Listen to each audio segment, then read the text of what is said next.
늦은 저녁, 남편은 퇴근 후 아파트 로비에 들어섰어요. 엘리베이터 버튼을 누르며 어깨를 한번 돌려봤죠. 하루 종일 앉아있다 보니 뻐근한 느낌이 들었어요. 엘리베이터 문이 열리고 안으로 들어서자 자연스럽게 핸드폰을 꺼내 메일을 확인했어요. 별다른 건 없었어요. 몇 시간 전까지도 일하던 동료들이 이제야 퇴근했다는 메시지를 남긴 걸 보고 피식 웃었죠. 집 앞에 도착하자 익숙한 번호를 눌렀어요. 잠금 해제음과 함께 문이 열렸고 거실엔 은은한 조명이 켜져 있었어요. 아내는 이미 집에 와 있었죠. 소파에 앉아 있었던 아내는 남편을 보더니 천천히 자리에서 일어났어요. 왔어?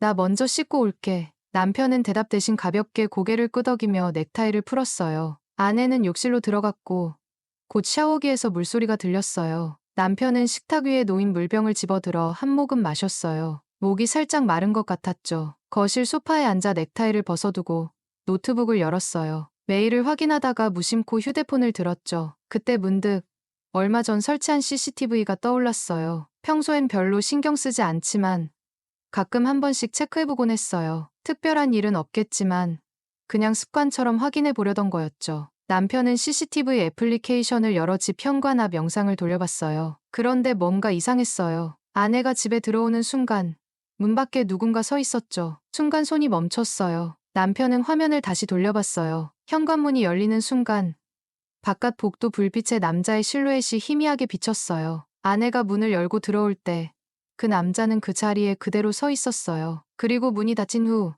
몇 초간 더 서 있다가 조용히 사라졌어요. 심장이 묘하게 두근거렸어요. 순간적으로 등골이 서늘해졌죠. 뭐야? 남편은 화면을 멈추고 확대했어요. 남자의 얼굴은 어둠에 가려져 보이지 않았어요. 하지만 키가 크고 체격이 좋았어요. 그냥 우연히 지나가던 사람이었을까? 그렇다면 왜 문이 닫힐 때까지 그대로 서 있었던 거지? 남편은 생각을 정리하려고 캔맥주를 따서 한 모금 마셨어요. 그런데도 이상한 기분이 가시질 않았어요. 다시 침실을 바라봤어요. 아내는 욕실에서 나온 뒤 침대에 누워 있었어요. 조용히 눈을 감고 있었죠. 아무 일 없다는 듯한 얼굴이었어요. 하지만 남편은 쉽게 눈을 감을 수 없었어요. 그 남자는 대체 누구였을까? 남편은 아침 일찍 눈을 떴어요. 밤새 뒤척였던 탓인지 머리가 묵직했어요. 침대 옆을 보니 아내는 조용히 잠들어 있었어요. 평소보다 유난히 깊이 잠든 것처럼 보였죠. 남편은 조용히 일어나 부엌으로 갔어요. 커피포트에 물을 올려놓고 핸드폰을 만지작거리다가 다시 CCTV 영상이 떠올랐어요. 그 남자 도대체 누구였을까? 그냥 스쳐 지나간 사람이라고 하기엔 너무 이상했어요. 아내가 문을 열었을 때 바로 앞에 서 있었다는 건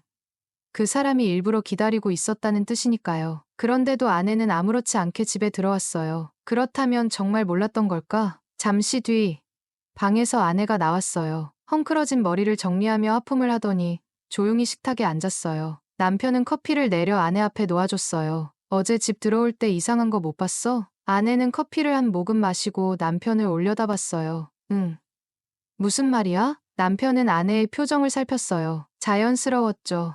너무 자연스러워서 더 이상했어요. CCTV를 돌려봤는데 내가 현관문 열 때 밖에 누가 서 있더라고. 문 닫힐 때까지 안 가고 서 있던데. 아내가 컵을 들던 손이 아주 잠깐 멈칫했어요. 하지만 이내 태연한 표정으로 다시 커피를 마셨어요. 아, 그런가. 몰랐어. 그냥 지나가던 사람이었겠지. 남편은 눈을 가늘게 떴어요. 만약 지나가던 사람이었다면 왜 문이 닫힌 후에도 몇 초간 그 자리에 그대로 서 있었던 걸까? 남편은 조용히 컵을 내려놓았어요. 근데 내가 문 열었을 때 그 사람이 바로 앞에 있었거든. 아내는 순간 눈을 깜빡이며 멈칫했어요. 그리고 짧게 한숨을 쉬더니 조금 전보다 훨씬 자연스럽게 웃으며 말했어요. 아, 생각났다. 어제 집 들어오기 전에 전화 받았거든. 집중하느라 주변을 잘 못 봤나 봐. 남편은 고개를 끄덕이며 커피를 한 모금 마셨어요. 그런데 뭔가 이상했어요. CCTV 영상을 돌려봤을 때 아내는 양손에 가방을 들고 있었어요. 한 손엔 작은 서류 가방, 한 손엔 쇼핑백. 그럼 전화는 언제 받았다는 걸까? CCTV 영상 속 아내는 전화 같은 건 하고 있지 않았어요. 남편은 입을 다문 채 조용히 커피잔을 내려놓았어요. 아내는 정말 몰랐던 걸까? 아니면 뭔가 숨기고 있는 걸까? 그 순간 남편의 머릿속에는 하나의 질문이 맴돌기 시작했어요. 남편은 점심시간이 되자 책상에 앉아 다시 CCTV 영상을 돌려봤어요. 처음 봤을 때는 어둡고 흐릿한 영상이었지만 다시 보니 작은 디테일들이 눈에 들어왔어요. 아내가 현관문을 열 때 바깥 복도 불빛에 남자의 실루엣이 확실히 드러났어요. 그 남자가 아주 잠깐 손목을 움직였고 그 순간 시계의 메탈 프레임이 빛났어요. 반짝이는 금속 테두리와 두툼한 밴드 특이한 디자인이었어요. 남편은 화면을 멈추고 확대했어요. 화질이 깨져서 선명하진 않았지만 확실한 건 일반적인 시계보다는 크고 묵직한 느낌이었어요. 문득 익숙하다는 생각이 들었죠. 하지만 누구의 것인지까지는 알 수 없었어요. 그 순간 머릿속을 스쳐 지나간 기억이 있었어요. 몇 달 전 친구들과의 자리에서 누군가 유난히 고급스러운 시계를 차고 있다며 자랑했던 기억. 하지만 누구였는지는 희미했어요. 설마 내가 아는 사람일까? 이대로 아내를 추궁하기엔 증거가 부족했어요. 단순히 시계를 봤다고 해서 그게 곧바로 그날 집 앞에 서 있던 사람이라는 증거가 될 순 없었으니까요. 게다가 아내는 이미 못 봤다 라며 태연하게 넘겼어요. 지금 감정적으로 몰아붙이면 오히려 내가 이상한 사람처럼 보일 수도 있다. 남편은 다시 한번 영상을 돌려보며 속으로 결심했어요. 좀 더 지켜보자 생각했죠. 결정적인 증거를 잡아야 했으니까요. 그렇게 며칠이 흘렀어요. 주말 저녁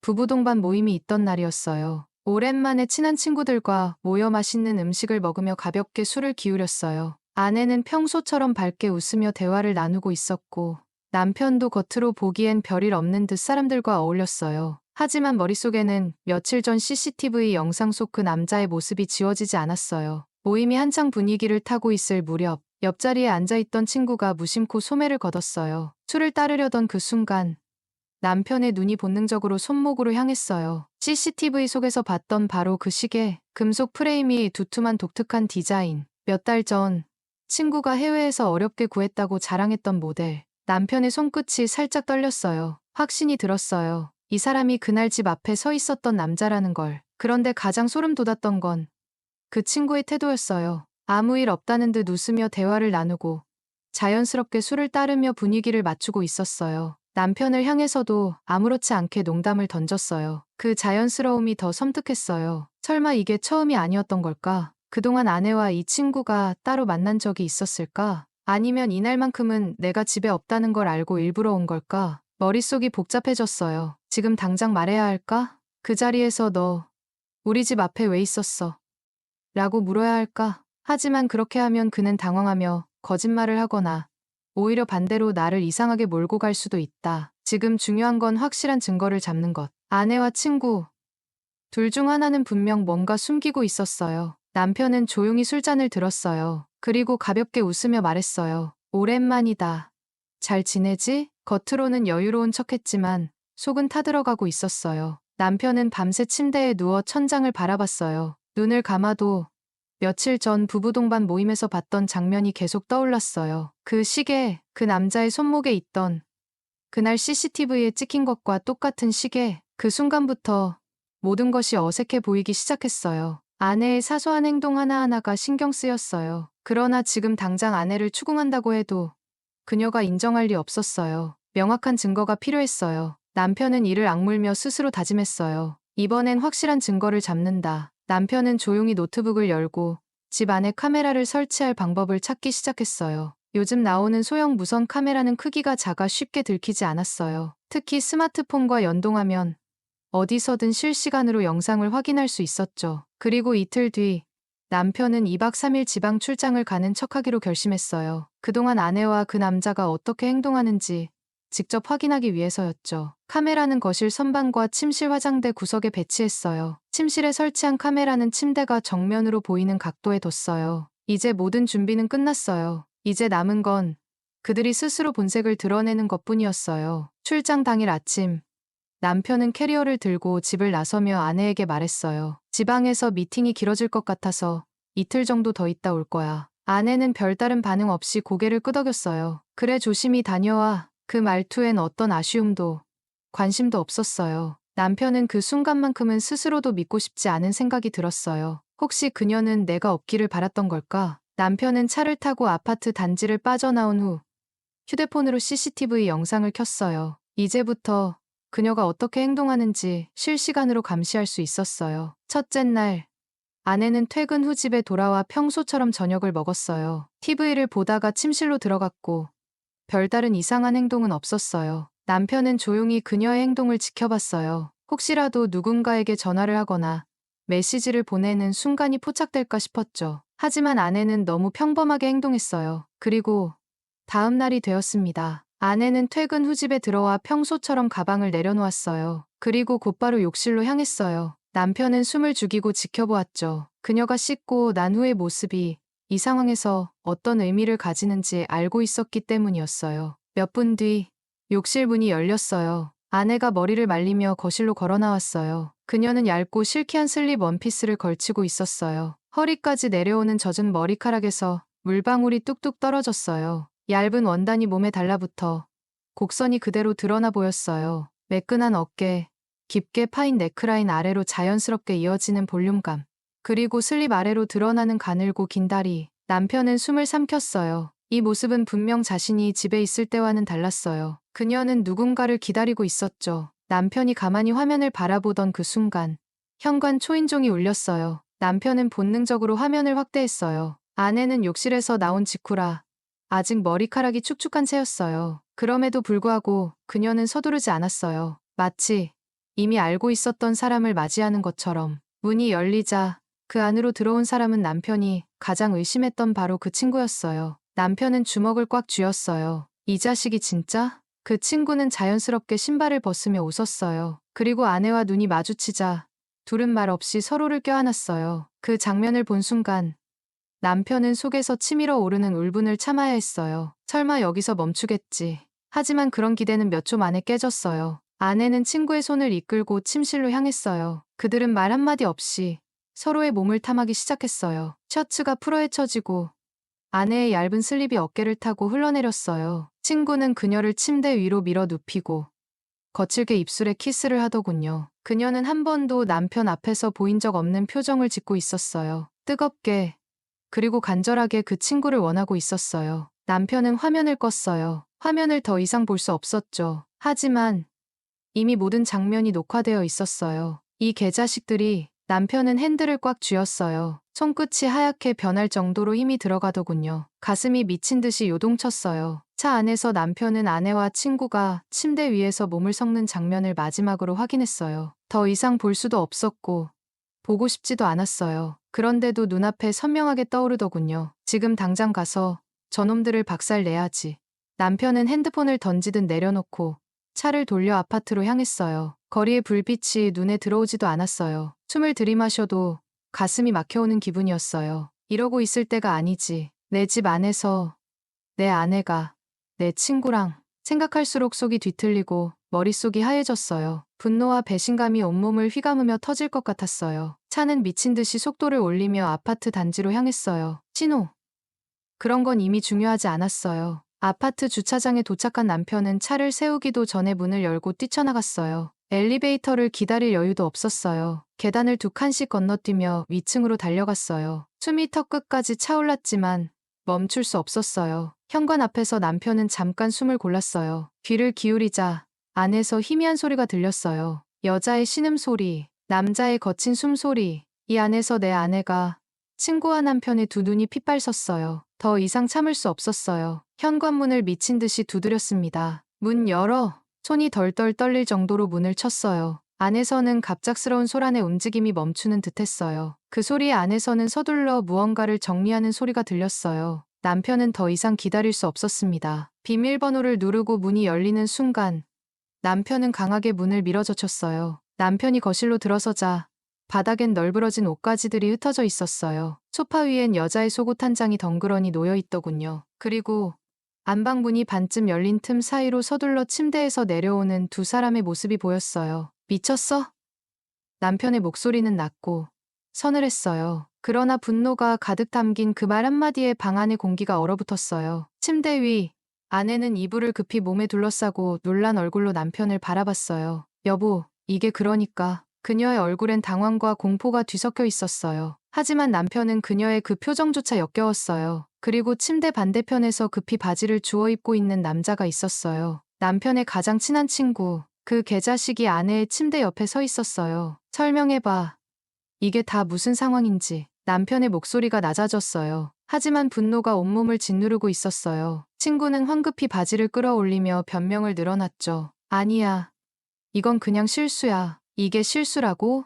남편은 그 말을 듣자마자 주먹을 쥐고 앞으로 달려들었어요. 남편의 주먹이 친구의 얼굴을 정통으로 가격했어요. 친구는 침대 모서리에 머리를 부딪히며 쓰러졌어요. 네가 감히 내 집에서. 분노에 찬 남편은 쓰러진 친구를 다시 일으켜 세우며 주먹을 날리려 했어요. 그때 아내가 울먹이며 남편을 붙잡았어요. 제발 그만해. 남편은 차갑게 그녀를 바라봤어요. 그녀의 눈엔 눈물이 맺혀 있었지만 그 눈물조차 역겨웠어요. 너는 말할 자격 없어. 남편은 한 발짝 물러서며 손에 쥐고 있던 핸드폰을 열었어요. 그리고 CCTV에 녹화된 영상을 그대로 재생했어요. 네가 대체 무슨 짓을 했는지. 화면 속 두 사람은 남편이 없을 때 서로를 갈망하며 육체적 욕망을 채우고 있었어요. 아내의 얼굴이 새하얗게 질렸어요. 친구도 말 한마디 못하고 바닥을 바라보더군요. 이제 그들의 얼굴을 다시 볼 필요도, 더 이상 설명을 들을 이유도 없었어요. 이제 남은 건 단 하나, 이혼 서류와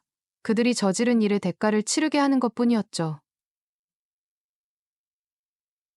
저는 30대 초반의 결혼 2년차 남자입니다. 제 아내는 저보다 10살 어린데 처음 만난 곳이 클럽이었어요. 친하게 지내던 후배의 생일 파티에 갔다가 우연히 그녀를 보게 됐죠. 21살의 풋풋한 대학생이었지만 나이 차이가 무색할 만큼 대화가 잘 통했고 금세 호감을 느끼게 됐어요. 단순한 호감이 아니라 진지한 감정으로 발전할 것 같았고 그래서 고백을 결심했어요. 고백을 하려고 약속을 잡고 만난 그날 아내는 혼자가 아니었어요. 그녀와 묘하게 닮은 여성이 함께 나왔더군요. 하지만 아내와는 달리 어딘가 성숙한 분위기를 풍겼어요. 대학생처럼 보이는 아내와 다르게 그 여성은 저와 비슷한 또래처럼 보였고 처음에는 큰언니인가 싶었어요. 터울이 좀 있어 보였거든요. 솔직히 그 순간 머릿속으로 살짝 다른 생각도 했어요. 만약 오늘 고백이 잘 안 되면 옆에 있는 언니라도 한번 어떻게 해볼 수 있지 않을까 하는 가벼운 마음이 들었던 거죠. 그래서 자연스럽게 눈웃음을 치며 인사를 건넸어요. 하지만 아내가 그녀를 소개하는 순간 저는 마시던 커피를 뿜을 뻔했습니다. 우리 엄마야. 그 한마디가 저를 얼어붙게 만들었어요. 순간적으로 제 귀를 의심했죠. 제가 큰언니라고 착각했던 사람은 다름 아닌 아내의 어머니. 그러니까 지금의 장모님이었습니다. 솔직히 믿기지 않았어요. 대학생 딸을 둔 어머니라고 하기엔 너무 젊고 아름다웠거든요. 와인색으로 염색한 머리는 세련되고 멋스러웠고 민소매 원피스를 입고 있었는데 팔뚝에 군살 하나 없이 탄탄했어요. 피부도 놀라울 정도로 고왔어요. 화장이 거의 없는 듯 했는데도 잔주름 하나 보이지 않았고 오히려 성숙한 여성 특유의 고혹적인 분위기가 감돌았어요. 어색한 분위기를 돌리려고 어머니가 참 아름다우시네요. 라고 말하는 순간 아내가 갑자기 조심스러운 표정으로 제게 뜻밖의 소식을 전했습니다. 나 임신했어. 그 순간 머릿속이 하얘졌어요. 오늘은 단순한 고백 자리가 아니라 그 이상의 의미를 가진 자리였던 거죠. 장모님이 함께 나온 이유도 단순한 보호자 역할이 아니라 저희 생각이 어떤지 직접 확인해 보기 위해서였어요. 장모님은 한숨을 내쉬며 아내를 나무랐어요. 닮을 게 없어서 21살에 애 낳는 것까지 닮았니? 라며 타박하셨죠. 저는 솔직히 엄청 혼날 줄 알았어요. 분명 화를 내셔도 할 말이 없는 상황이었죠. 그런데 뜻밖에도 장모님은 저를 탓하지 않으셨습니다. 오히려 이미 다 큰 성인이 결정한 일이니 누구의 책임을 따질 문제가 아니라 두 사람의 선택이 중요하다 라고 하시더군요. 그때 순간적으로 확신이 들었어요. 아내와 만나는 동안 그녀가 단순한 클럽에서 만난 여자들과는 전혀 다르다는 걸 이미 느끼고 있었거든요. 처음부터 가벼운 감정이 아니라 진심이었고 이 사람과 함께하고 싶다는 생각이 강했어요. 그래서 고백하려고 준비했던 반지를 주머니에서 꺼내들었어요. 저 따님을 행복하게 해주겠습니다. 원래는 연애를 시작하기 위해 준비했던 고백이 그 순간 청혼이 되어버렸습니다. 처음 본 그날로부터 2달 남짓, 애인이었던 것도 아닌 아내와 겨우 알아가는 단계였지만 당시 21살밖에 안 된 그녀에게 이 모든 부담을 짊어지게 하고 싶지 않았어요. 무엇보다 그녀의 뱃속에 있던 우리 아이에게 무책임한 선택을 하고 싶지 않았죠. 그래서 단순한 연애가 아니라 결혼을 결심했습니다. 그날 장모님은 오히려 그런 결정을 내린 저를 보고 굉장히 흡족해 하셨어요. 남자답다고 하시며 흐뭇한 미소를 지으셨죠. 덕분에 저도 조금은 위안을 얻을 수 있었어요. 그렇게 아내와 저는 만난 지 단 2달 만에 결혼을 결정했고 순식간에 모든 준비를 마친 후 그녀의 배가 불러오기 전에 결혼식을 올렸습니다. 결혼식 날 하얀 웨딩드레스를 입은 아내는 눈부실 만큼 아름다웠어요. 하지만 단연코 혼주석에 단아한 한복을 곱게 차려입고 앉아 계신 장모님도 그에 못지않게 아름다우셨습니다. 결혼식장에 온 하객들 사이에서도 장모님의 미모를 따라갈 사람은 없었어요. 저를 놀리던 친구들도 전생에 나라를 구했냐며 감탄했죠. 그러면서 슬쩍 제게 다가와 속삭였습니다. 야, 내 장모님 미모 장난 아니다. 그 말에 괜히 우쭐해지더라고요. 아무튼 그렇게 결혼식을 마쳤고 저와 아내의 신혼생활이 시작되었습니다. 신혼 초반은 정말 행복했어요. 퇴근하고 돌아오면 10살 어린 아내가 싱그러운 미소로 반겨주었죠. 가끔은 현실감이 없을 정도로 꿈같은 나날이었어요. 그리고 시간이 지나면서 아내의 배가 점점 불러왔고 마침내 건강한 아들을 출산했습니다. 문제는 출산 이후부터였어요. 명문대를 다니던 아내는 점점 심한 스트레스를 받기 시작했어요. 출산과 육아로 인해 자신이 원하던 공부도 마치지 못하고 사회 경험도 제대로 쌓지 못한 채 인생이 끝나버리는 것만 같다고 한탄하더군요. 저는 아내가 공부를 마치고 사회생활을 하는 걸 반대하지 않았어요. 오히려 그녀가 원하는 대로 살길 바랐죠. 하지만 현실적인 문제는 너무도 컸어요. 대출금부터 생활비까지 빠듯한 상황에서 아내의 학비까지 부담하기에는 경제적으로 버거웠죠. 게다가 아기를 봐줄 사람까지 고용해야 한다면 매달 적자를 감수해야 했어요. 저 역시 고민이 많았어요. 그때 장모님께서 연락을 해 오셨습니다. 너만 괜찮다면 우리 집에서 함께 살면서 내가 아기를 봐주고 살림도 도와줄게. 장모님 역시 딸이 정신적으로 힘들어하는 모습을 보고 가만히 있을 수 없었던 거예요. 그리고 그렇게 뜻밖의 동거가 시작되었습니다. 장모님이 집에 들어오신 뒤로 분위기가 확연히 달라졌어요.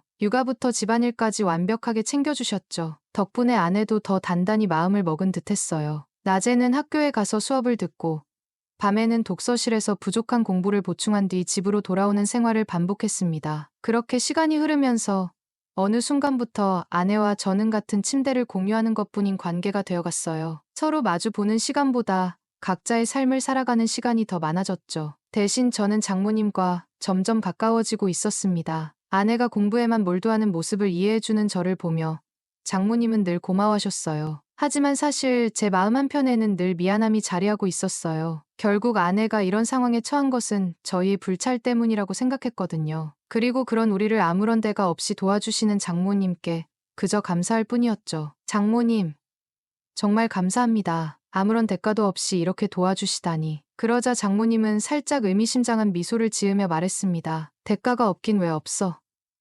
차차 알게 될 거야. 그 말이 왜인지 묘하게 마음에 걸렸습니다. 최근 들어 장모님의 옷차림이 점점 가벼워지는 걸 보면서도 그저 날씨 때문이겠거니 하려 했어요. 하지만 머릿속 한편에서는 뭔가 석연치 않은 기분이 들었죠. 괜히 신경이 쓰이고 마음이 이상하게 뒤숭숭해 며칠간 잠도 제대로 못 이뤘어요. 그리고 결국 그날이 찾아왔습니다. 퇴근 후 하루 종일 살림에 지친 장모님을 대신해 아이를 돌보고 있었어요. 아내는 오늘도 독서실에서 늦게 올 예정이라 집엔 저와 장모님, 그리고 잠들 준비를 하던 아들뿐이었죠. 그때 장모님이 저를 부르시더니 아이가 잠들면 자기에게 잠깐 시간을 좀 내달라고 하셨어요. 할 이야기가 있다고요. 그 순간 말투에서 뭔가 묘한 기류가 감돌았습니다. 그날 장모님은 짧은 반바지에 품이 큰 민소매 티를 입고 계셨어요. 별 생각 없이 보려 했는데 평소보다 더 편안한 옷차림이었어요. 그리고 순간 머릿속을 스치는 생각이 드디어 올게 온 건가?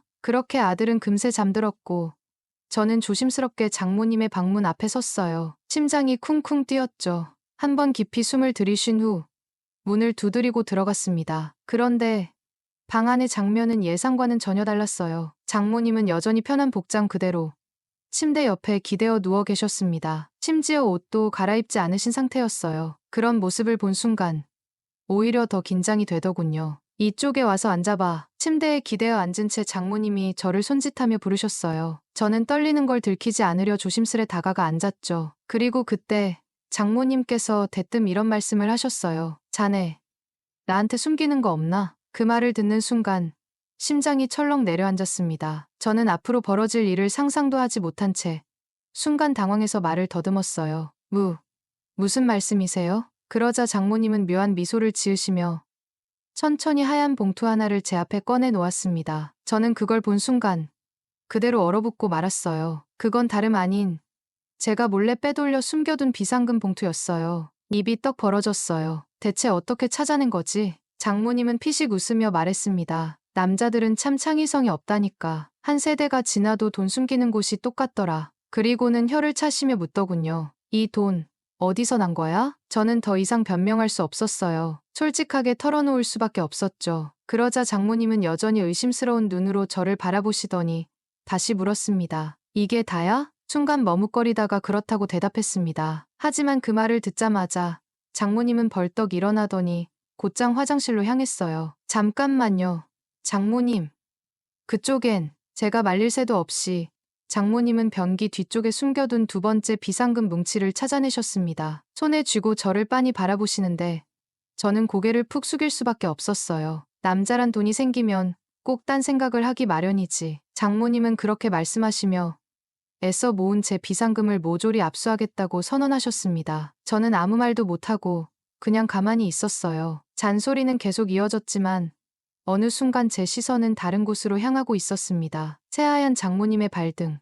어느새 잔소리는 귓가에서 멀어지고 저도 모르게 시선이 내려가 있었습니다. 저도 왜인지 모르게 눈길이 거기로 향했어요. 그때 장모님이 문득 말을 멈추셨습니다. 조용해진 방 안에서 제 시선이 어디를 향하고 있는지 깨달은 듯 장모님이 의미심장한 표정으로 저를 바라보며 말씀하셨습니다. 그래도 자네 같은 남자다운 모습이 싫지는 않아. 장모님께서 조용히 그렇게 말씀하시며 가볍게 제 볼에 입을 맞추셨습니다. 순간적으로 온몸이 얼어붙었어요. 머릿속이 하얘지면서도 심장이 미친 듯이 뛰기 시작했습니다. 그리고 저도 모르게 장모님을 강하게 끌어안아 버리고 말았어요. 그런데도 장모님은 저를 거부하지 않으셨습니다. 한동안 서로의 온기가 전달되는 그 짧은 순간 모든 것이 멈춘 듯했습니다. 장모님과 눈이 마주쳤고 아주 짧은 정적이 흘렀어요.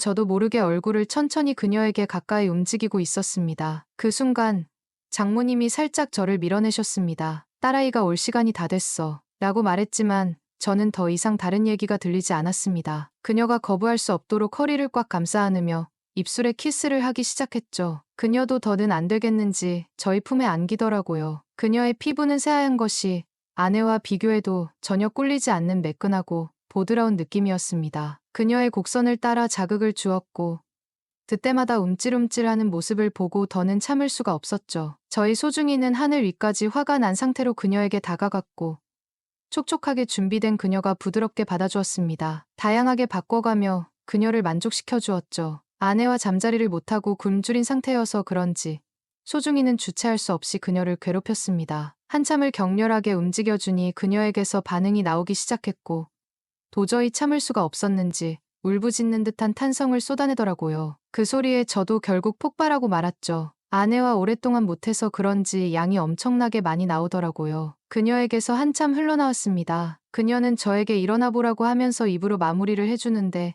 아내한테 받아보지도 못한 서비스였죠. 그녀가 깨끗하게 마무리를 해주고 나서는 밤꽃향이 너무 좋다며 다음에도 또 해줄 수 있냐고 묻더군요. 저는 언제든지 준비하고 있을 테니깐 말만 하라고 했죠. 그렇게 그녀와 잊지 못할 뜨거운 시간을 보냈습니다. 그날 이후 아내가 독서실에서 늦게 오는 날이면 장모님은 저에게 신호를 보냈고 다리가 후들거릴 정도로 뜨거운 사랑을 나누었고 그녀가 좋아하는 밤꽃향을 입에 한가득 넣어주었죠. 이래선 안 된다는 걸 알면서도 그녀에게 점점 더 깊이 빠져드는 기분이 들었습니다. 하루 종일 바빠 얼굴 한번 보기 힘든 아내보다 매일 퇴근하는 저를 따뜻한 미소로 반겨주고 챙겨주는 장모님이 더 아내처럼 느껴지는 건 정말 저만의 착각은 아니겠죠.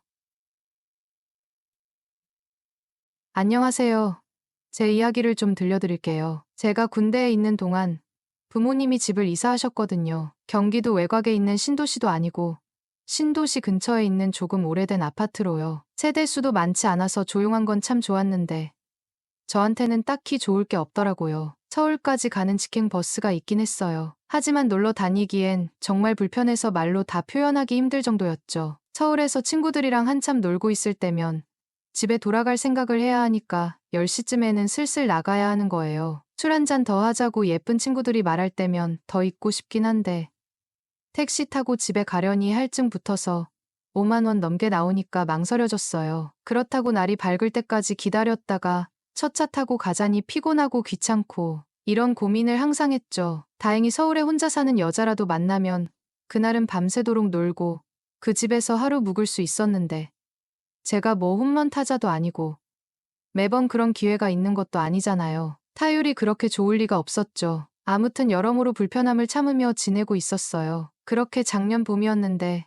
날이 아직 쌀쌀하던 때였죠. 그때는 이상하게도 어떻게든 밤새 여자들이랑 놀고 싶은 열망이 엄청 강해서 일주일에 두세 번씩은 꼭 서울에 나가서 밤새 놀고 첫 차 타고 집에 오곤 했어요. 그러다 보니 생활 패턴이 완전히 뒤집혔죠. 밤에 나가서 놀고 아침에 들어오는 생활이 반복되니까요. 부모님과 함께 살고 있었는데 부모님은 아침 일찍 일하러 나가시고 저녁 늦게 돌아오셨거든요. 그래서 제가 이런 생활을 해도 딱히 뭐라고 하시진 않았어요. 그날도 마찬가지였어요. 전날 서울에 가서 술만 마구 마시고 이쁜 친구들이랑 어떻게 해보지도 못하고 그냥 전화번호만 잔뜩 받아서 아무 소득 없이 집에 들어온 날이었죠. 첫 차 타고 집에 도착하니 아침 8시가 다 되어 있었고 너무 피곤해서 정말 죽을 것 같더라고요. 결국 집에 들어오자마자 씻지도 않고 바로 뻗어버렸죠. 아파트에 사시는 분들은 다 아시겠지만 가끔씩 관리실에서 소독을 하러 집마다 방문하잖아요. 그런데 마침 그날이 바로 소독하러 오는 날이었던 겁니다. 초인종이 끈질기게 울리길래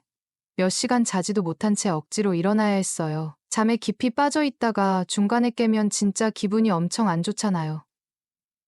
그래서 눈살 잔뜩 찌푸리고 문을 확 열면서 누구야 하고 짜증을 냈는데 놀랍게도 문 앞에는 서울에서 만났던 20대 초반 여자들이랑은 비교도 안 될 정도로 예쁜 여자가 서 있는 거예요. 나이는 30대쯤 되어 보였지만 솔직히 그게 중요할까요? 요즘 TV에 나오는 연예인들 보면 40대, 50대인데도 20대보다 훨씬 더 관리 잘 된 사람들 많잖아요. 그만큼 이 여자도 정말 예뻤어요. 덕분에 자다 일어나서 안 좋았던 기분이 싹 사라졌죠. 아파트 관리실에서 왔다고 하는데 순간 그 여자가 누군지 딱 눈치챘습니다. 이 아파트에서 이미 유명한 인물이었거든요. 그녀는 이사 온 지 얼마 안 된 걸로 알고 있는데 이 동네 자체가 신도시랑 멀리 떨어져 있고 주로 나이 든 어른들이 많이 사는 곳이라 젊은 사람은 거의 없었어요. 그런데 이 여자가 이사 오고 나서는 아파트 남자들 사이에서 화제의 중심이었어요. 분리수거할 때나 마주칠 때마다 남자들한테 눈길을 주고 꼬리를 친다는 소문이 있었거든요. 나중에는 아파트 관리실에까지 취직해서 관리소장도 홀려버렸다더라고요. 관리실에서 일하면서 아파트 남자들을 전부 홀리고 다닌다는 소문이 자자했죠. 그 소문 듣자마자 아, 이 여자가 그 사람이구나 싶더라고요. 그 미모를 직접 보니 왜 그런 소문이 나는지도 이해가 갔어요. 원래는 원피스 같은 걸 입고 다니면서 치마를 나풀거린다는 소문이었는데 그날은 소독약을 치러 온 거라서 위아래 색깔이 맞는 추리닝을 입고 찾아왔더라고요. 집에 들어와서 소독을 해야 한다고 하더니 실내라서 입고 있던 잠바를 벗어 던지는 겁니다. 근데 그 추리닝이 워낙 몸에 딱 붙는 재질이라 정말 눈둘 곳이 없었어요. 차라리 잠바를 입고 있어줬으면 좋았을 텐데 너무 민망해서 혼났죠. 그때 집에 저 혼자 있었으니 그녀와 저 딱 둘만 있는 상황이었어요. 그녀는 아주 능숙한 듯 집 여기저기를 둘러보면서 소독약을 뿌릴 곳을 찾아다니기 시작했어요. 그러면서 콧노래를 흥얼거리는데 그 모습에 소문이 맞는 건가 싶더라고요. 이 여자가 진짜 남자들을 홀리려고 하는 걸까? 계속해서 그녀의 행동이 신경 쓰이기 시작했어요. 어제도 여자친구나 만들어 보겠다고 서울 나가서 술값은 술값대로 쓰고 시간은 시간대로 버리고 왔는데 그때 봤던 여자들보다 훨씬 예쁜 여자가 제 집안에 들어와 있으니 이런저런 생각이 드는 건 당연한 거 아니겠어요? 안 그래도 제 인생에서 가장 혈기왕성한 시기인데 말이죠.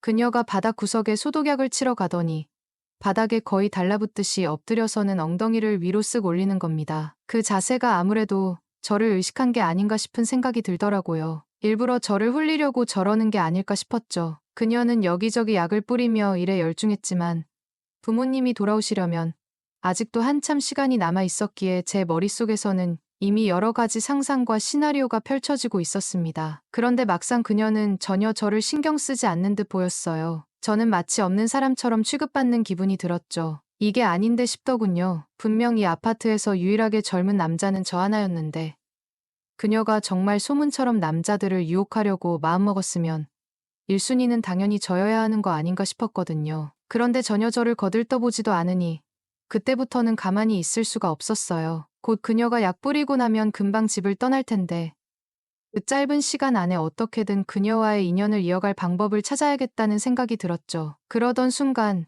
그녀가 베란다 쪽 다용도실로 가더니 저를 보며 도와줄 수 있냐고 묻더군요. 다용도실 구석에 소독약을 뿌려야 하는데 키가 작아서 닿질 않으니 딛고 올라갈 만한 게 필요하다고 했어요. 그래서 부엌에서 의자 하나를 들고 따라갔죠. 그런데 그녀가 의자 위에 올라서니 의자가 조금 흔들리는 겁니다. 그러더니 무섭다면서 저보고 의자를 꽉 잡아달라고 하더군요. 저도 의자를 잡아주려고 갔는데 이미 중심을 잘 못 잡고 그녀가 흔들거리고 있었어요. 그 순간이 정말 대박이었습니다. 허둥지둥 하다 보니 제 코앞에서 그녀의 골반 뒷모습이 이리저리 움직이는 걸 보게 된 거죠. 그 장면이 너무나 강렬했습니다. 결국 저희 소중이는 참지 못하고 반응을 하더라고요. 혹시나 그녀가 변형된 저희 바지 모양을 보게 되면 민망해질까봐 엉거주춤한 자세로 서 있었습니다. 이후 그녀가 장롱 위에도 약을 뿌려주겠다고 하면서 의자를 끌고 방으로 따라오라고 하더군요. 솔직히 의자 한 번 더 잡아달라는 그녀의 부탁을 받고 저도 한 번 더 좋은 구경할 생각에 의욕이 생겼어요. 그런데 알고 보니 그 순간부터 그녀가 저를 의도적으로 방으로 데려갔다는 걸 깨닫게 됐죠. 의자 위에서 중심을 못 잡겠다는 듯이 흔들리면서 저한테 꽉 잡아달라며 비명을 지르더라고요. 사실 의자가 생각보다 튼튼해서 그렇게 많이 흔들리진 않았어요. 저는 좋은 구경하는 중이라 기꺼이 잡아주긴 했지만 굳이 꽉 잡아줄 필요도 없었어요. 그런데 그녀는 중심을 잃는 척을 하면서 저보고 자신을 좀 잡아달라고 계속 소리치더라고요. 그러더니 갑자기 이상한 자세로 중심을 잃는 척하며 저한테 안기듯이 떨어지는 겁니다. 그것도 그냥 안기는 게 아니라 침대까지 저를 밀어붙이더니 결국 침대 위로 저를 밀어 넘어뜨리더군요. 그때 자연스럽게 그녀와 제 눈이 마주쳤고 그 뒤의 상황은 여러분이 상상하는 그 장면이 펼쳐졌죠. 하면서 느꼈는데 사람들이 왜 이 여자만 보면 환장하는지 알 것 같았습니다. 그 맛이 최고더라고요. 허리의 움직임과 그곳의 강약 조절을 어찌나 잘하던지 진짜 헤어나올 수 없었습니다. 사실 그녀는 관심 없는 척했지만 저한테 엄청 관심이 있었더라고요. 소독을 하며 여기저기 엉덩이를 들어 올리며 저희 시선을 의식했던 것도 결국 이 상황을 의도한 것이었죠. 처음엔 제가 먼저 나서지 않으니까 그녀도 초조해졌던 겁니다. 다른 아파트 남자들은 대부분 나이가 좀 있어서 그녀 쪽으로 먼저 접근했지만 저는 그러지 않으니 오히려 그게 그녀를 더 안달하게 만든 거죠. 그녀의 미모는 아파트 내에서도 손꼽히는 수준이었고 소문처럼 남편이 출근한 후 넘치는 에너지를 해소할 데가 없었던 거죠. 그래서 일부러 이런 일을 벌인 겁니다. 사실 아파트 내에 그녀에 대한 소문이 돌더라도 실제로 그녀와 엮인 남자들은 누구 하나 그 사실을 떠벌리고 다니진 않을 테니까요. 다들 가정이 있는 사람들이니 그런 일을 말할 리 없죠. 그래서 그 소문은 오히려 그녀에게는 걱정거리가 되지 않았던 것 같아요. 대신 그 소문 덕분에 다른 사람들의 질투를 피하면서도 더 자유롭게 행동할 수 있었던 거죠. 결국 그 뒤로는 제가 집에 있을 때마다 관리실에 이런저런 문제를 핑계로 자주 연락하게 됐습니다. 이거 좀 봐주세요. 저거 좀 고쳐주세요.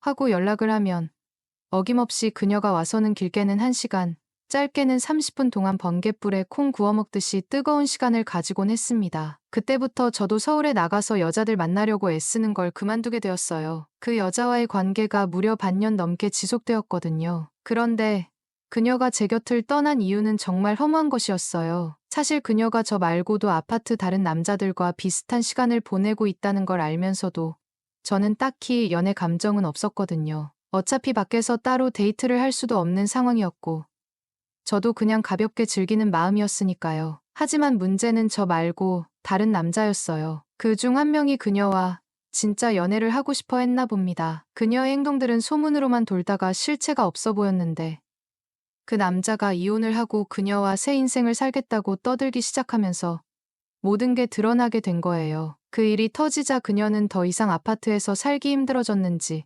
관리실 일을 그만두고 한 달도 채 안 되어 이사를 가버렸어요. 그녀가 떠나자 저도 좀 허탈했어요. 그동안 그녀와 보낸 시간이 꽤나 길었고 어느 정도 익숙해졌던 것 같아요. 그런데 그녀가 떠난 뒤 저도 이 외진 동네에 더 이상 있을 이유가 없다는 생각이 들었어요. 그래서 그때 정신을 차리고 공부를 시작했죠. 덕분에 좋은 직장도 얻게 되었고 결국 서울에 자리를 잡게 되었어요. 어떻게 보면 그녀 덕분에 제 인생이 180도 달라진 셈이에요. 가끔 그 생각이 나요. 지금도 그녀의 미모가 여전할지, 여전히 그 버릇을 못 고치고 살고 있을지 궁금하네요. 만약 기회가 된다면 언젠가 다시 같은 아파트에서 살게 되는 날이 오면 좋겠다는 생각도 들어요. 이번에도 연애를 할 생각은 없지만 그때 미처 즐기지 못했던 아쉬운 순간들을 다시 한번 제대로 만끽해보고 싶습니다. 사연 끝까지 들어주셔서 감사합니다.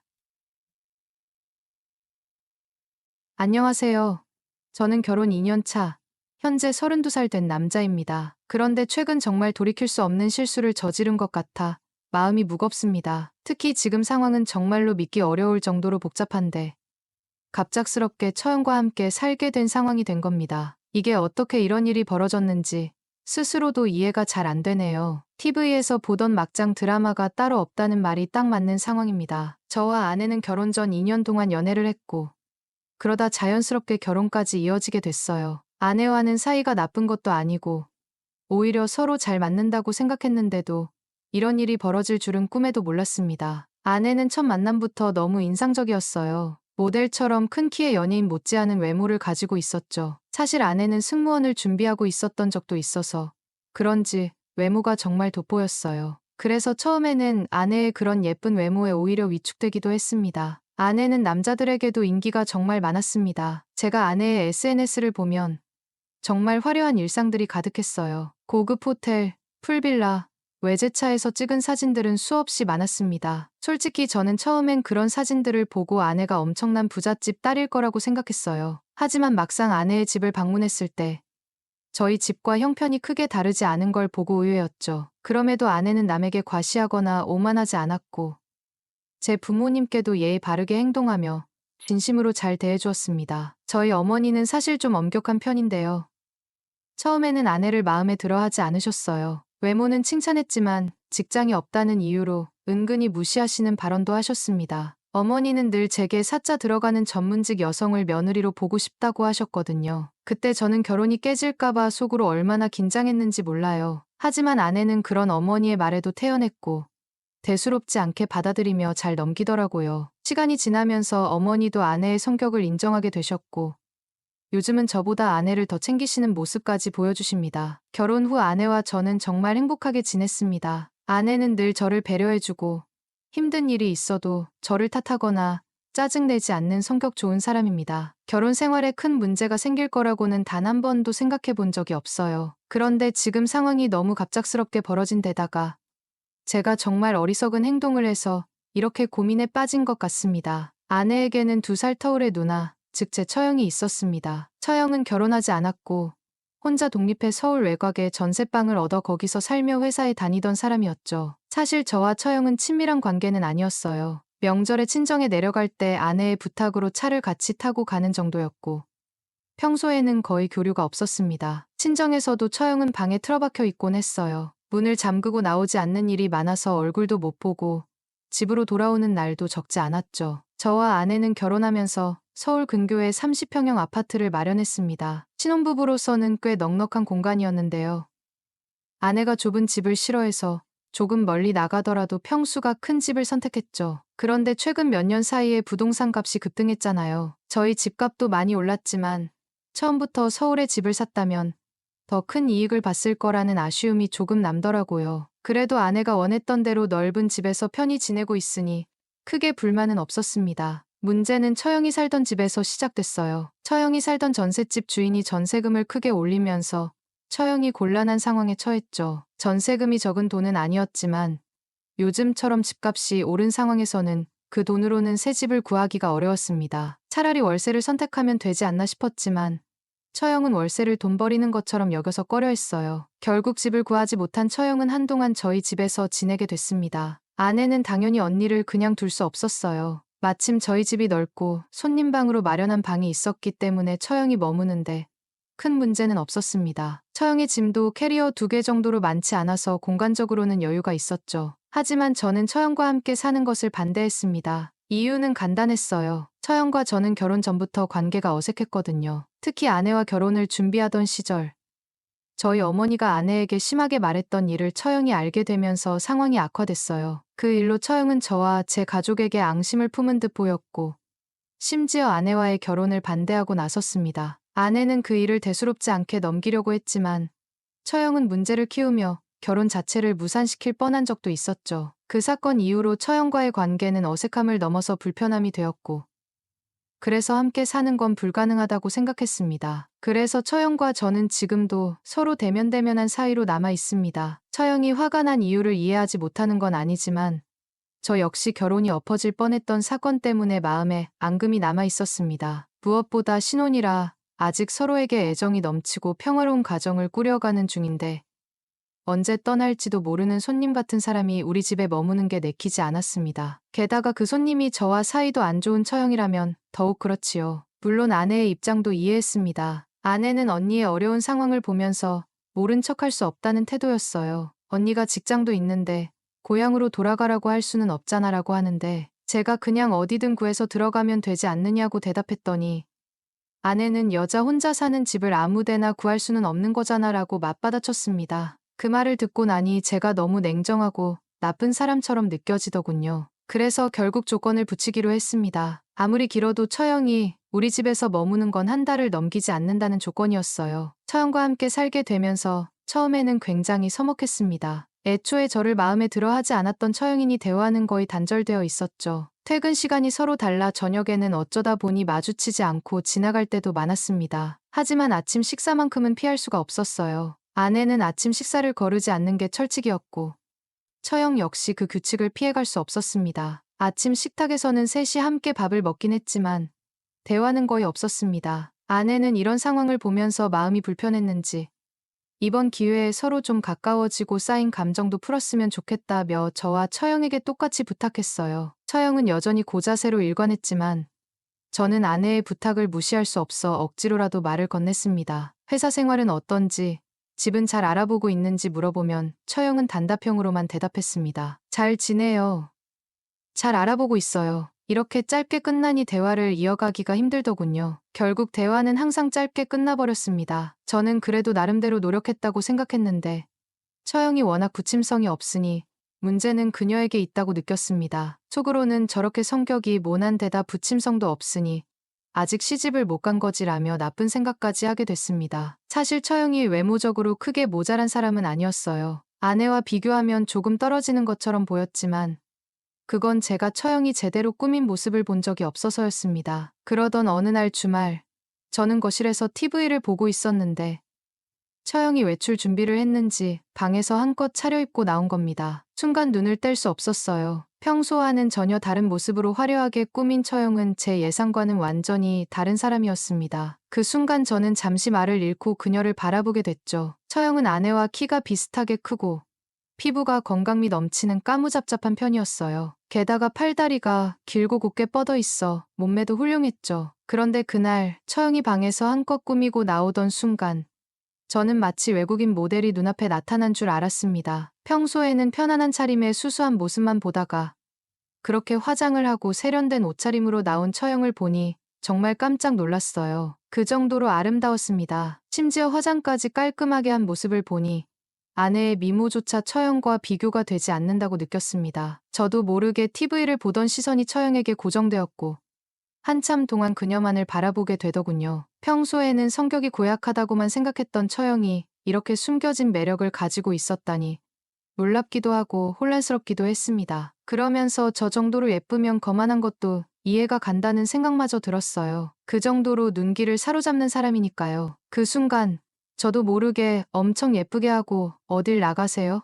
라고 말이 튀어나왔습니다. 사실 그 말은 제가 의도한 것이 아니라 처형이 그렇게 꾸민 모습으로 다른 남자를 만나러 간다고 생각하니 왠지 모르게 질투가 나서 나온 말이었을 거예요. 그런데 의외로 항상 도도하고 자신감 넘치던 처형이 제가 한 말에 얼굴이 빨개지더니 부끄러워하는 겁니다. 평소엔 강하고 차가운 이미지만 보였던 처형이 처음으로 여자로 느껴지는 순간이었어요. 저도 당황해서 너무 예뻐서 무심코 나온 말이에요 라며 변명하려고 했지만 그마저도 결국 처형의 외모를 칭찬하는 말이 되어버렸습니다. 처형은 어쩔 줄 몰라 하더니 서둘러 현관문을 열고 밖으로 나가버렸어요. 그녀가 뿌린 향수가 현관에 은은하게 남아있었고 그 잔향 때문에 한동안 멍하니 자리를 떠나지 못했습니다. 이후로도 계속 처형의 모습이 눈앞에 아른거렸어요. 처음에는 제 자신이 왜 이러는지 이해할 수 없었습니다. 당연히 이러면 안 된다는 걸 알고 있었죠. 처형은 아내의 친언니이고 이제는 가족인데 이런 마음을 품으면 안 된다고 스스로를 다잡으려 했습니다. 아내를 떠올리며 마음을 진정시키려 했지만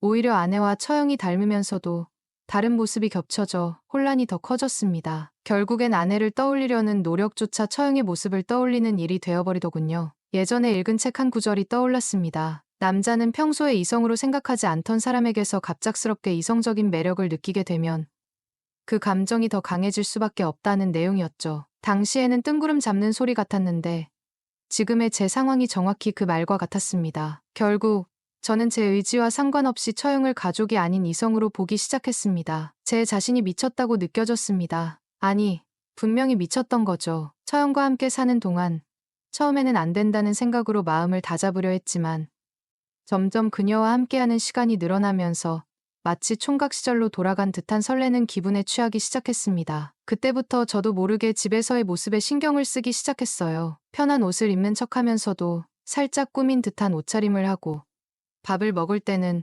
혹시나 이빨에 고춧가루라도 낄까 봐 조심조심 먹었습니다. 처형은 아침 식사를 하기 전에 동네를 한 바퀴 뛰고 오는 습관이 있었는데 저도 괜히 몸이 무거워진 것 같다며 그녀에게 같이 뛰자고 권해봤습니다. 또 처형이 다니는 회사와 제 회사가 같은 방향이라는 핑계로 같이 차 타고 출근하면 어때요?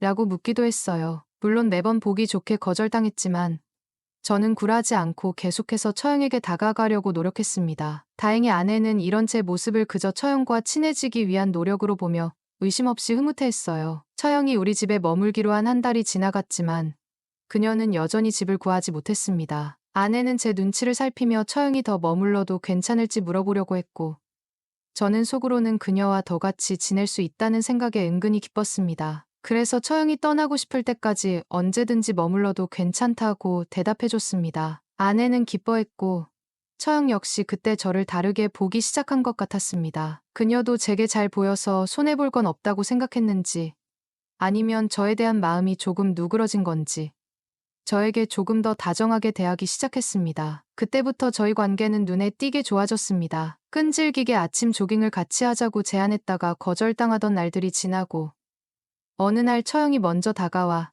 아침에 동네 한 바퀴 같이 뛸래요? 라고 묻더군요. 그 말을 듣고 얼마나 놀랍고 설렜는지 모릅니다. 운동복 차림의 처형은 또 다른 매력이 있었고 매일 운동을 하던 사람답게 몸매와 체력이 정말 훌륭했어요. 저는 그녀를 따라잡으려 애썼지만 오히려 뒤에서 그녀의 뒷모습을 바라보며 뛰는 게 더 좋았던 것 같습니다. 그런데 괜히 양심이 찔려서 아내에게도 조깅을 같이 하자고 제안했어요. 하지만 아내는 아침에 땀 흘리기 싫다며 단호히 거절하더군요. 덕분에 저는 계속해서 처형과 아침 운동을 하게 되었고 출근도 가끔씩 같이 했습니다. 처음에는 여전히 서먹서먹했지만 시간이 지나면서 서로의 마음의 문을 조금씩 열어가는 걸 느꼈습니다. 비록 대화는 많지 않았지만 분위기는 점점 부드러워지고 있었어요. 그러던 어느 날 조깅을 하던 중 제 다리에 쥐가 나서 달리던 중 갑자기 고통스러운 비명을 지르며 주저앉아 버렸습니다. 제 앞에서 뛰던 처형이 깜짝 놀라 제게 다가왔고 이렇게 뻣뻣해서 어디에 쓰겠어요? 내일부터는 조금 더 일찍 일어나서 스트레칭 충분히 하고 나와요. 라며 타박하듯 말했지만 그 속에 담긴 걱정과 다정함이 느껴졌습니다. 그날 이후로 저는 처형과의 시간을 더 소중하게 생각하게 되었고 그녀와 함께 있는 순간들이 점점 더 설레게 다가오기 시작했습니다. 다음 날 아침 처형과 함께 거실에 매트를 깔고 간단한 스트레칭을 시작했습니다. 오랜만에 제대로 몸을 풀어보니 온몸이 굳어 있었던 건지 자세 하나하나가 관절마다 당기고 아프더군요. 처형이 그런 저를 보고 도와준다며 제 등 뒤로 몸을 포겠습니다. 그러고는 제 몸을 아래로 살짝 눌러 자세를 더 깊게 만들어 주었죠. 그런데 그 순간 온몸에 찌릿한 전기가 통하는 듯한 강렬한 감각이 느껴졌습니다. 통증과 함께 숨이 거칠어졌는데 처형은 그런 저를 보며 몸이 많이 굳어 있다며 더욱 힘을 가하기 시작했습니다. 순간 처형과 내가 같은 생각을 하고 있는 건 아닐까 싶은 묘한 느낌이 들었습니다. 몸은 고통스러웠지만 그 안에 묘한 기분 좋은 감정도 섞여 있더군요. 마치 그동안 쌓였던 긴장과 거리감이 한꺼번에 풀리는 듯한 기분이었습니다. 며칠 뒤 저녁, 아내가 주말에 지방에 있는 부모님 댁에 내려가 김장을 해야 한다고 말했습니다. 저는 월요일에 중요한 일이 있어서 함께 가지 못한다고 했죠. 그 이야기를 듣고 처형은 귀찮게 뭐하러 가냐며 아내에게도 가지 말라고 했지만 아내는 고집을 꺾지 않고 아쉬운 표정만 지은 채 혼자 처가로 내려가게 됐습니다. 그렇게 저는 예상치 못하게 처형과 단둘이 2박 3일이라는 긴 주말을 보내게 되었습니다. 솔직히 그 주말에 무슨 일이 생길지 모른다는 생각이 머리를 스쳤습니다. 하지만 금요일 저녁 처형은 퇴근하자마자 친구들과 술을 마시러 나가 늦은 새벽이 되어서야 집에 들어왔습니다. 다음 날 아침, 매일 하던 아침 운동도 숙취 때문인지 처형은 일어나지 않았습니다. 저는 점심에 처형을 제가 좋아하는 짬뽕집에 데려가 속을 풀게 하려고 했는데 처형은 속풀이 따위는 필요 없다며 또 친구와 술 한잔하러 간다고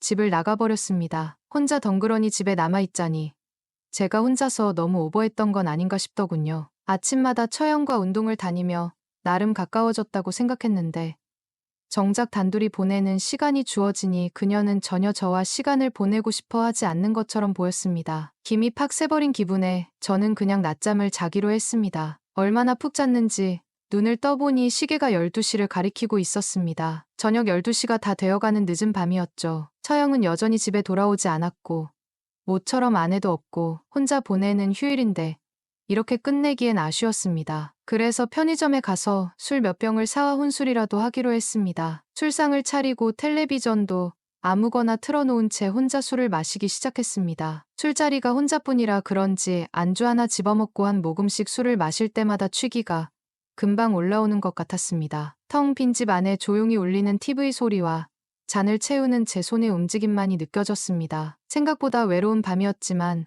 그 고요 속에서 또 다른 감정들이 서서히 스며들기 시작했습니다. 그렇게 혼자 술을 몇 병이나 비웠을 즈음 문이 열리는 소리가 들리고 처형이 들어왔습니다. 그녀도 꽤 취해 보였어요. 제가 술잔을 들고 앉아있는 걸 보자 살짝 놀란 듯한 표정을 지었지만 별다른 말 없이 안방 쪽으로 향했습니다. 오셨어요? 하고 제가 가볍게 인사했지만 그녀는 대답도 없이 곧바로 욕실로 들어가 샤워를 시작하더군요. 거실에서 술을 마시다 보니 욕실에서 샤워기 물소리가 선명하게 들려왔습니다. 그 소리만으로도 묘하게 긴장이 되더라고요. 곧 처형은 씻고 나와서 바로 방으로 들어가 버렸고 저는 다시 혼자 쓸쓸히 술잔을 기울이며 텔레비전을 바라봤습니다. 그렇게 5분쯤 지났을까 방에서 문이 열리는 소리가 나더니 처형이 나왔습니다. 머리를 대충 말린 듯한 모습의 편안한 옷차림으로 나온 그녀는 다가와 술이 조금 더 땡기는데 같이 마셔도 될까요? 라고 물어봤습니다. 저는 별 생각 없이 그럼요라고 대답했고 그렇게 둘이 함께 술을 마시게 되었습니다. 평소와는 달리 처형은 먼저 말을 걸어주고 분위기가 한결 부드러워졌습니다. 거실에서는 외국 영화가 흘러나오고 있었는데 두 사람 다 영화 속 이야기에 빠져들어 자연스럽게 대화를 이어갔습니다. 그런데 갑자기 영화 속에서 주인공 두 사람이 사랑을 나누는 장면이 등장했습니다. 스크린 속에서 이어지는 장면은 길지 않았을 겁니다. 고작 1분 남짓이었겠지만 그 순간이 저에게는 끝없이 길게 느껴졌습니다. 문득 정신을 차려보니 처형이 제 옆으로 살짝 더 가까이 앉아 있었습니다. 그리고 그 순간 누가 먼저라고 할 것 없이 너무나 자연스럽게 우리는 영화 속 장면을 그대로 재현하고 있었습니다. 모든 일이 순식간에 벌어졌습니다. 다음 날 아침 눈을 떠보니 제가 침대 위에 누워 있더군요. 머리는 깨질 듯이 아팠지만 전날 밤에 무슨 일이 있었는지는 너무도 생생하게 떠올랐습니다. 그때의 감정과 순간들이 너무나도 분명하게 기억났어요. 속으로는 처형도 이 일을 실수로 여길 거라 생각하며 아무 일도 없었던 것처럼 지나갈 수 있을지 기대했습니다. 그런데 방문을 열고 나가니 처형은 놀랍게도 과감한 복장으로 부엌에서 무언가를 요리하고 있었습니다. 그녀는 냉장고에서 재료를 꺼내 국을 끓이며 해장을 준비하는 중이었습니다. 저를 보더니 가볍게 웃으며 해장국 좋아하시죠? 금방 끓일게요. 라고 말하더군요. 그 장면이 너무나도 평온하면서도 한편으로는 이상하게 느껴졌습니다. 마치 아무 일도 없었다는 듯 그녀는 평소와 전혀 다르지 않은 태도로 저를 대하고 있었습니다. 여자라는 존재가 참 묘하다는 걸 다시 한번 느꼈습니다. 처음이 어렵지 그 다음부터는 거침없이 이어지더군요. 아침 식사 자리에서 처형과 마주 앉아 밥을 먹으면서도 이제 우리 어떻게 하죠? 같은 이야기를 나누게 되었어요. 하지만 처형은 오히려 저를 안심시키며 걱정 말아요. 큰 문제는 없을 거예요. 라고 말하더군요. 그 태도에 이상하게 안도감이 들면서도 한편으로는 무언가 묘한 죄책감이 교차했습니다. 그러던 저녁 처형은 좀 더 이야기 나눠야 하지 않겠어요? 라며 술을 사와서 또다시 거실에서 둘만의 시간을 가지게 되었습니다. 술잔이 오가던 그날 밤 결국 자연스럽게 그녀의 방으로 들어가게 되었고 우리 사이의 관계는 걷잡을 수 없이 가까워졌습니다. 그 이후로도 우리는 눈빛만으로 의사소통을 할 만큼 익숙해졌고 아내가 주말 아침에 잠깐 집을 비운다고 할 때면 자연스럽게 서로 눈빛으로 사인을 주고받는 관계가 되어버렸습니다. 하지만 옛말에 틀린 게 없다고 하죠. 꼬리가 길면 잡힌다는 말처럼 우리의 비밀은 오래가지 못했습니다. 그날도 아내가 집을 나간 뒤 처형과 함께 방으로 들어가 있었는데 불안감이 밀려오는 것도 잠시뿐이었습니다. 불과 10분쯤 지났을까요? 문이 갑자기 벌컥 열리더니 아내가 서 있었습니다. 둘이 지금 뭐 하는 거야? 아내의 분노에 찬 외침이 거실을 가득 채웠습니다. 그 순간 저와 처형은 마치 얼음처럼 굳어버렸습니다. 어떤 변명도 떠오르지 않았고 아내는 우리를 쏘아보며 울분을 터뜨리더니 결국 그 자리에서 실신하고 말았습니다. 깜짝 놀란 저는 급히 아내를 부축해 얼음찜질을 하고 마사지를 하며 그녀를 깨웠지만 정신을 차린 아내는 곧바로 집 안의 물건들을 때려 부수기 시작하며 죽어버리겠다고 소리쳤습니다. 결국 양가 부모님들까지 집으로 오셔서 상황은 더욱 복잡해졌습니다. 집 안은 전쟁터가 되었고 처형은 상황이 감당이 안 됐는지 친구 집으로 피신했습니다. 처형도 자신의 잘못을 인정하며 반성하고 있다고 전해 들었습니다. 저 역시 집을 나와 차에서 지내며 시간을 보내고 있습니다. 그렇게 밖에서 보내는 생활이 벌써 2주가 흘렀지만 아내로부터는 단 한 통의 전화도 오지 않았습니다. 이 고요함이 오히려 저를 더 두렵게 만들고 있습니다. 저는 이제 어떻게 해야 할까요? 이 상황에서 어떤 선택을 해야 할지 도무지 감이 잡히지 않습니다.